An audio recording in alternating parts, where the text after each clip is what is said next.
হাই friends, মোৰ নাম শ্ৰী প্ৰণৱ বৰ্মন আৰু মোৰ এই ব্লগছটোৰ নাম হৈছে প্ৰণৱ এন কে ব্লগছ। আজি মই আমাৰ নাজিৰাঘাট প্ৰাথমিক বিদ্যালয়ৰ আমাৰ প্ৰধান শিক্ষাগুৰু প্ৰমেশ্বৰ দাস ছাৰৰ ৰাজহুৱাভাৱে আজি বিদায় সমাৰোহখন আছে। তাৰ বাবে মই এই ব্লগছটো বনাইছোঁ, আপোনালোকে চাই থাকিব। আৰু এতিয়া বৰ্তমান টমটমত উঠি গৈ আছোঁ সোণাপুৰলৈকে। বজাৰ কিছু কৰিব আছে, আপোনালোকে আৰু চাই দিব। আৰু বিদায় সমাৰোহখন মিনিমাম 10টাৰ পৰা আৰম্ভ হ'ব। আপোনালোকে আৰু দেখাই আছোঁ। এতিয়া মাছ লৈ আছোঁ। এতিয়া এইটো মালিকটো কাটি আছে, এইটো অৰবিন্দ দাস। এইটো কাৰোবাৰ লাগিলে পুৰা আহি যাব পুৰা। আৰু এইটো বাকলি চিলাই আছে, লৈ আছোঁ। এতিয়ালৈকে পোৱা নাই এইখিনি মাছখিনি হ'ব আৰু বেছি টাইম নাই।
মাননীয় শ্ৰী কৰুণা সিং ৰাজদেব বিদ্যালয় পক্ষলৈ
গতিকে আজিও সভাৰ উদ্দেশ্য ব্যাখ্যা হিচাপে ছাৰৰ বিশেষ বিদায় সম্পাদনা সভা। গতিকে আপোনালোক সকলোৱে মৰম, সহায়, সহযোগ আশীৰ্বাদ বিচাৰি মোৰ বক্তব্য সামৰণি মাৰিম।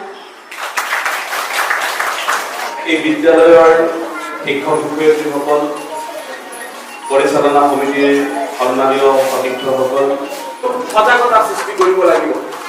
ৰাইজসকলে যদি এই বিষয়বোৰত মাত নামাতে তেনেহ'লে কেৱল শিক্ষকসকলে কৈ থাকিলে একো লাভ নহ'ব। কাৰণ শিশুসকল আমাৰ, শিশুসকলৰ ভৱিষ্যতটো সুনিশ্চিত কৰাৰ স্বাৰ্থত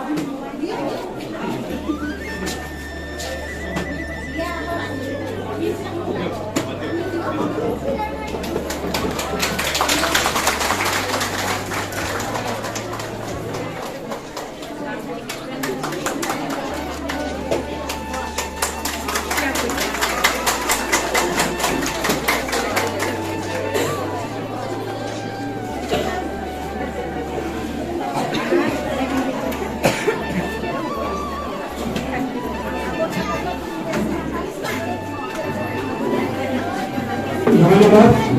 এইবাৰ আমি ছাত্ৰ ছাত্ৰী তথা ৰাইজৰ ফালৰ পৰা সম্বৰ্ধনা আগবঢ়াবলৈ অনুৰোধ জনাম।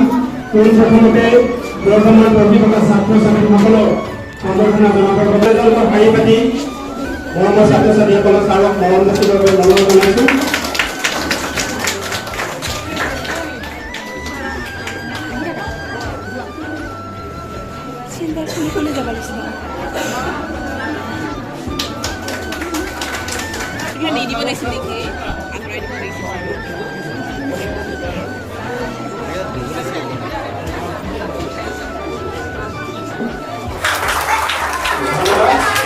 তাৰপিছতে এখন কীৰ্তন দিনেশ বড়ো স্থানীয় সমাজসেৱক তথা বিশিষ্ট ব্যক্তি দিনেশ বড়োদেৱে এখন কীৰ্তন কৰিছে। ধন্যবাদ। তাৰপিছতে জাপি আগবঢ়াব প্ৰণীতা ৰয়, আমাৰ ছাত্ৰী প্ৰণীতা ৰয়, বৰ্তমান ছাত্ৰী গাঁও সেৱাৰ ছাত্ৰী। তাৰপিছতে এটি ছাতি আগবঢ়াব প্ৰাক্তন ছাত্ৰ প্ৰণৱ বৰ্মনে। প্ৰাক্তন ছাত্ৰ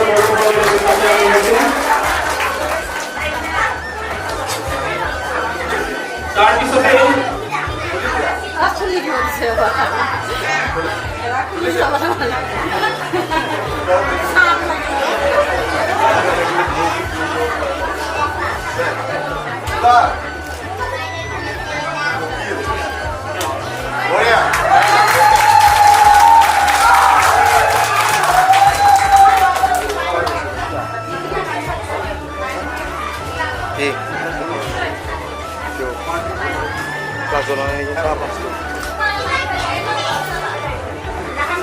তাৰপিছতে এখনি মানপত্ৰ প্ৰস্তুত কৰা হৈছে আৰু এই মানপত্ৰখন প্ৰদান কৰিবৰ বাবে মই বৰ্তমান শিক্ষক শিক্ষয়িত্ৰীসকলক অনুৰোধ জনাইছোঁ। কিন্তু মানপত্ৰ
বৃন্দাবন মহিলা গোটৰ পৰা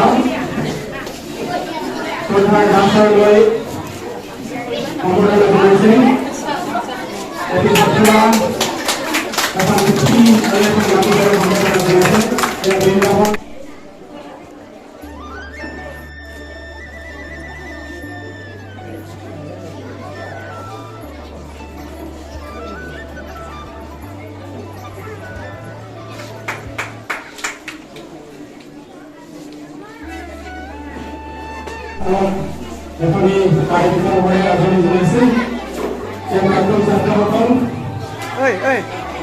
ফটো উঠিম সঁচাকৈ এটা আৱেগিক মুহূৰ্ত এয়া বাইদেউকেইটা আহি ধুনীয়া পষ্ট দি আছে ফটো উঠাই আছোঁ বুলি ভাবিছে এয়া ধুনীয়া ধুনীয়া ষ্টাইল হৈ আছে মুখকেইটা তুমি কোনখন স্কুলৰ পৰা আহিছা যেতিয়া মই আমি নাজাখাত প্ৰাথমিক বিদ্যালয়ৰ বহুত এটা গৌৰৱ অনুভৱ কৰোঁ আমি যেতিয়া কটাকুছি স্কুলত গৈছিলোঁ তাৰপিছত তাতে অনুভৱ কৰিছোঁ যে আমি নাজাখাত প্ৰাথমিক বিদ্যালয়ৰ পৰা আহিছোঁ আৰু আমি আমাৰ বেষ্টটোৰ ফালৰ পৰা ছাৰক যদি আমি কেতিয়াবা নজনাকৈ আমি ভৰ্তি কৰিব পাৰিছোঁ ছাৰক যদি কেতিয়াবা দুখ দিব পাৰিছোঁ কথা ক'ব পৰা নাছিলে আৰু এই দিনটো আমাৰ কাৰণে আচলতে এটি আনন্দৰ দিন হয় আৰু দুখৰ দিন হয় কাৰণ ছাৰৰ যিসকল ছাত্ৰ ছাত্ৰীয়ে উত্তৰ পাই আছিলে তেখেতসকলে কমকৈ পাব আৰু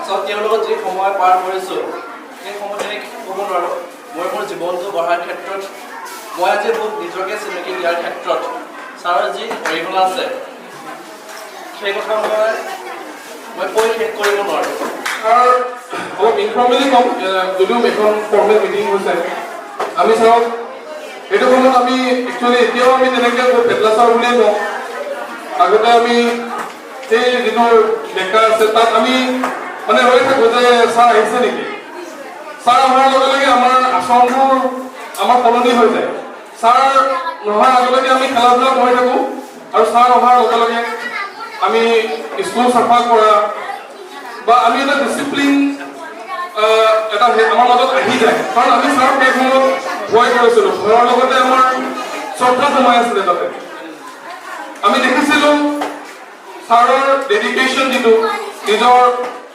শিক্ষকতাৰ প্ৰতি সেইটো বহুত বেছি ওপৰত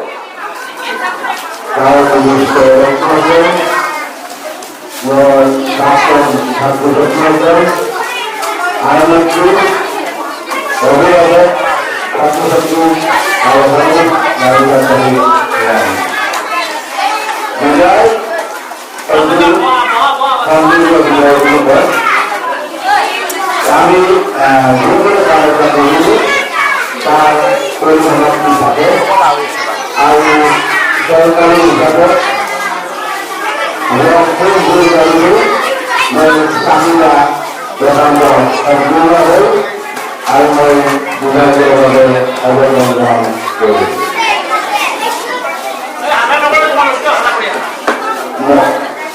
মই নিয়মটো পঢ়াবলৈ আৰম্ভ মই 1971 চনত যিসকল 1971 এই অনুষ্ঠানটো গঠিত হৈছিল হয়তো তেওঁলোকৰ এই আন্দোলনৰ প্ৰচেষ্টা এই গাঁওখনক সুৰক্ষা যোগান কৰে নোৱাৰে 30 বছৰ পাছ হোৱাৰ 19 দিনত ৰাইজৰ যিটো সহযোগিতা এই সহযোগিতা যিটো মই মোৰ মৃত্যুৰ তাৰিখলৈকে কৰিব নোৱাৰিম কাৰণ এটা বস্তু মন কৰিব যে য'ত ৰাইজ থাকে সেই অনুষ্ঠান নিশ্চয় হ'ব কাৰণ ৰাইজে এটা অনুষ্ঠান কৰিছে আৰু সেই অনুষ্ঠানটো ৰাইজেই ৰাখিব লাগিব কি কৰিব কি ভাবিব এইটো প্ৰথমতে নিজৰ মনত যুদ্ধ হয় যে এই কামটো ভাল হ'ব নে বেয়া মই যিকোনো বা আমি যিটো কাম কৰিম সেই কামটো কৰাৰ আগত মই এটা ডায়েগ্ৰাম কৰিব আহিলে এইটো কামটো নিগেটিভ অৰ্থাৎ মাইনাছ পইণ্ট যোনটো আছে প্লাছ পইণ্ট আৰু তাত দেখিছোঁ যে মাইনাছ পইণ্ট 60% মই সেইটো কাটিছোঁ জানো যে প্লাছ পইণ্ট আছে সেইটো আৰু আমি কেনেধৰণে আগবাঢ়ি যাম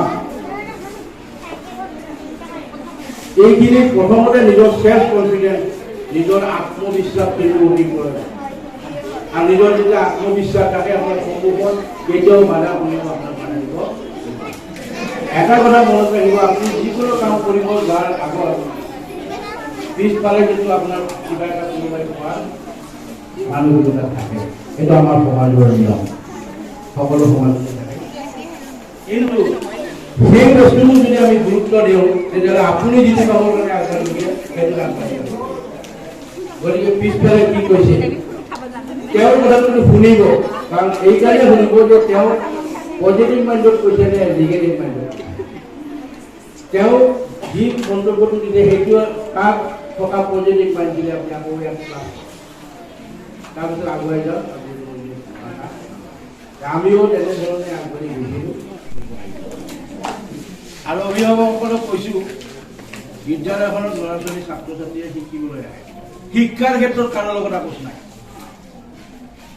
কি ল'ৰা ছোৱালী হওক কি শিক্ষক শিক্ষয়িত্ৰী হওক কাৰো লগত আপোচ নাই। মোৰ ল'ৰাটোৱে শিকিব আহিছে শিকিটো পাব লাগিব, এই মানসিকতাটো আপোনালোকৰ কথা কিয় থাকিব লাগিব, তেতিয়াহে আমি আগবাঢ়ি যাব।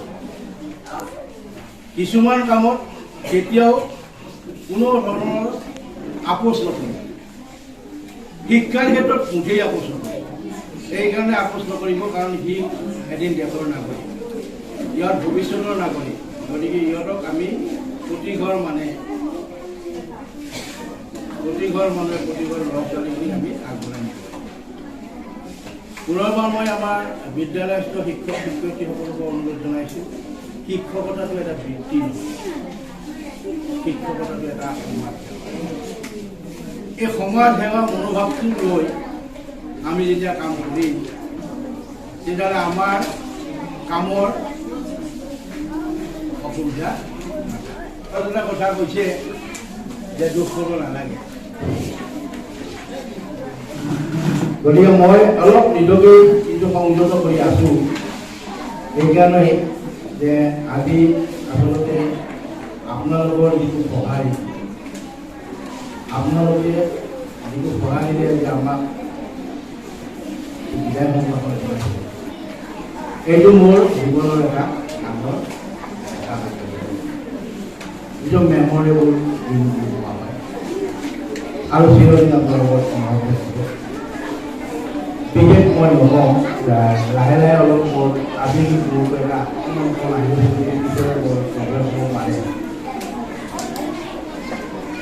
শেষত মই এটা অনুৰোধ জনাম যে মই এই 31 বছৰ 5 মাহ 19 দিন চাকৰি কৰাৰ সময়ত গাঁৱৰ মানুহৰ ওচৰতে হওক, অভিভাৱকৰ ওচৰতে হওক, বা প্ৰাক্তন ছাত্ৰ ছাত্ৰীসকলৰ ওচৰতে হওক বা বৰ্তমানৰ ছাত্ৰ ছাত্ৰীসকলৰ ওচৰতে হওক, মই যিবিলাক ভুল জানি বা নাজানি বা ভুল কৰিছোঁ তাৰ কাৰণে ক্ষমা বিচাৰিছোঁ। আপোনালোকে এই আজিৰ দিনটোতে আপোনালোকক ক্ষমা কৰি দিব। আৰু প্ৰাক্তন ছাত্ৰ ছাত্ৰীসকললৈ মই এটা বিনম্ৰ অনুৰোধ, বিদ্যালয়খন আমাৰ, অনুষ্ঠানটো আমাৰ, এই কথা মনত ৰাখি বিদ্যালয়খনক সদায় সহযোগিতাটো আগবঢ়াই যাব আৰু বিদ্যালয়খন আগবাঢ়ি যোৱাত সহায় সহযোগ কৰিব। পুনৰবাৰ আপোনালোকক ধন্যবাদ জনাইছোঁ আৰু আজি আপোনালোকে যি সন্মান দিলে তাৰ কাৰণে মই কৃতজ্ঞ হৈ থাকিম। শেষত মই আপোনালোকক কথা এটা কৈছোঁ যে মই জীয়াই থকালৈকে বিদ্যালয় নহয়, শৈক্ষিক ক্ষেত্ৰখনত মোৰ সামৰ্থ্য অনুযায়ী মই সদায় সহযোগিতাটো আৰু সমৰ্থন আগবঢ়াই যাম আৰু বিদ্যালয়খন মোৰ অতি আপোন। এই বিদ্যালয়খন এৰি যোৱাৰ সময় নাহে। মই অনানুষ্ঠানিকভাৱে থাকিও এই বিদ্যালয়খনক যিমান দূৰ পাৰোঁ মই সহযোগিতাটো কৰি যাম বুলি আপোনালোকক প্ৰতিশ্ৰুতি প্ৰদান কৰিলোঁ আৰু যেতিয়ালৈকে মই মোৰ ৰেহাই পাৰিব তেতিয়ালৈকে মই এই বিদ্যালয়, কিন্তু আপোনালোকলৈ অনুৰোধ, এই অনুষ্ঠানটো জীয়াই ৰখাৰ দায়িত্ব কিন্তু আপোনালোকৰ। এই অনুষ্ঠানটো বহুত বৰ্তমান যিটো অনুষ্ঠান আছে সেই অনুষ্ঠান ৰখাটো আপোনালোকৰ দায়িত্ব আছে। পুনৰবাৰ আপোনালোকৰ ওচৰত সমাধি মই বক্তব্য সামৰিছোঁ। জয় জয় জয়।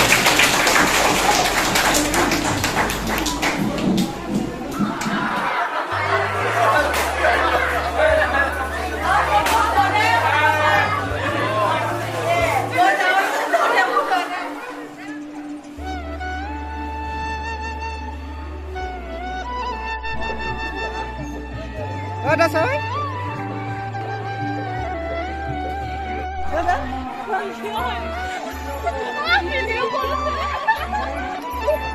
ভিডিঅ' কোন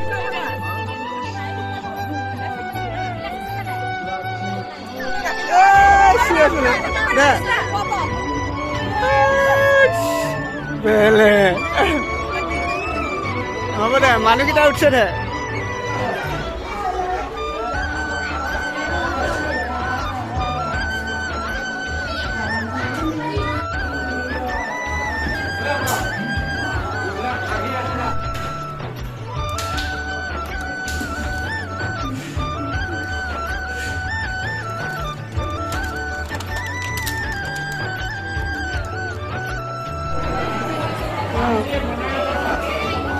ইদেলে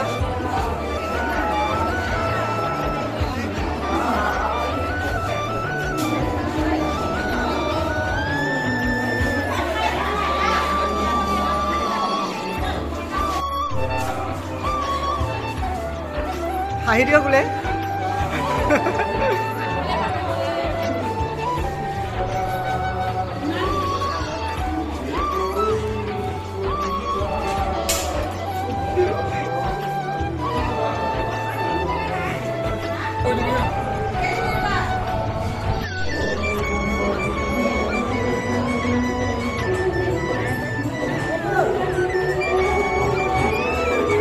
হাঁহি দি বোলে অ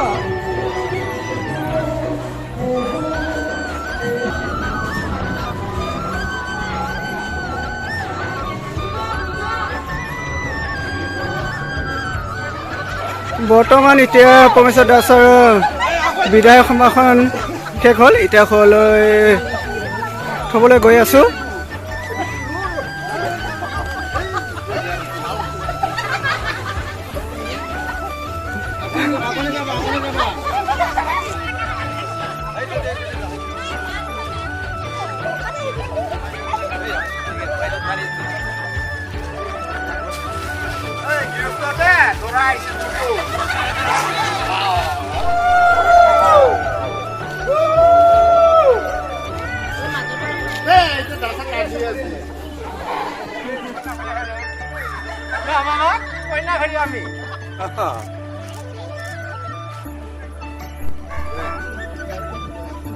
ভালকে চাবি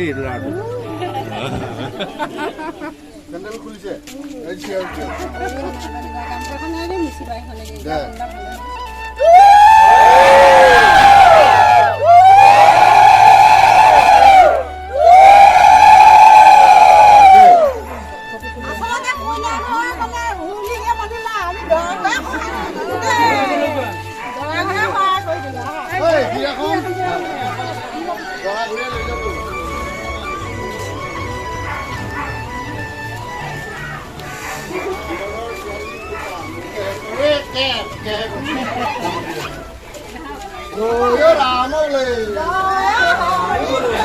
ৰাখি বাদে হৰি বলা হৰি বলা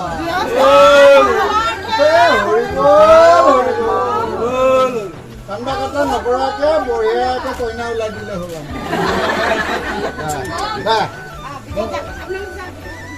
হ'ব নালাগে কিবা আছে নেকি